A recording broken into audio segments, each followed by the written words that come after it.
வணக்கம். நீங்கள் நம்ம இந்த வீடியோவில் வந்து என்ன பார்க்க போகிறோம்னா, இன்றைக்கி வந்து சிவகங்கை மாவட்டத்தில் சான்றிதழ் சரிபார்ப்புக்காண்டி அழைச்சிருக்காங்க. அங்கே என்னென்ன நடந்துச்சுன்றதை இந்த வீடியோவில் பார்க்க போகிறோம். நண்பர்கள் வந்து கமெண்டில் கேட்டிருந்தீங்க, அவங்களுக்காண்டி இந்த வீடியோ மேக் பண்ணி போட்டிருக்கேன்.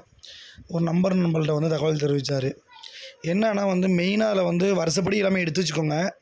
3 hall ticket, written exam, practical, வைவா வாய்ஸ், இந்த 3 ஹால் டிக்கெட்டு.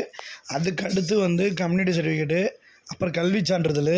மெயினாக அவங்க என்ன கேட்குறாங்கன்னா வந்து கான்ட்ராக்ட் சர்டிஃபிகேட் வந்து க்ரீன் இங்கில் தான் வேணுன்ற மாதிரி கேட்டாங்களாம் 2 பேருது. அதை மெயினாக வாங்கி வச்சுக்கோங்க. வேறு மாவட்டத்துக்கு வந்து அது வேறுபடலாம். சிவகங்கை மாவட்டத்தில் நடந்தது வந்து இதுதான். வந்து க்ரீன் இங்கில் வந்து கேட்டிருந்துருக்காங்களாம் 2 கான்ட்ராக்ட் சர்டிஃபிகேட் மட்டும். மீதெல்லாம் அசோசியல் எல்லாமே வந்து பழையபடி தான் கேட்டிருக்காங்க. அதே மாதிரியே வந்து ஒரு நண்பர்கிட்ட வந்து உங்களுக்கு எந்த இடத்துல உங்களுக்கு எந்த கோர்ட்டில் வேணுன்றது கேட்டிருப்பாங்க போட்டுக்கு. அவங்கவுங்க எங்கெங்கே பக்கமாக இருக்கோ அவங்கவுங்க ஒப்பீனியனை தெரிவிச்சிருக்காங்க. அதுக்கப்புறம் வந்து அவங்க என்ன சொல்லி விட்ருக்காங்கன்னா வந்து பார்த்திங்கன்னா,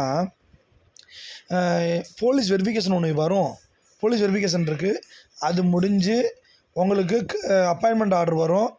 எப்படி இருந்தாலும் நீங்கள் வந்து ஆகஸ்ட் 1 தேதியில் வந்து ஜாயின் பண்ணுற மாதிரி இருக்கும் அப்படின்ற மாதிரி சொல்லியிருக்கிறாங்க. இதுதான் இன்றைக்கி நடந்த சர்டிஃபிகேட் வெரிஃபிகேஷனோட தகவல்.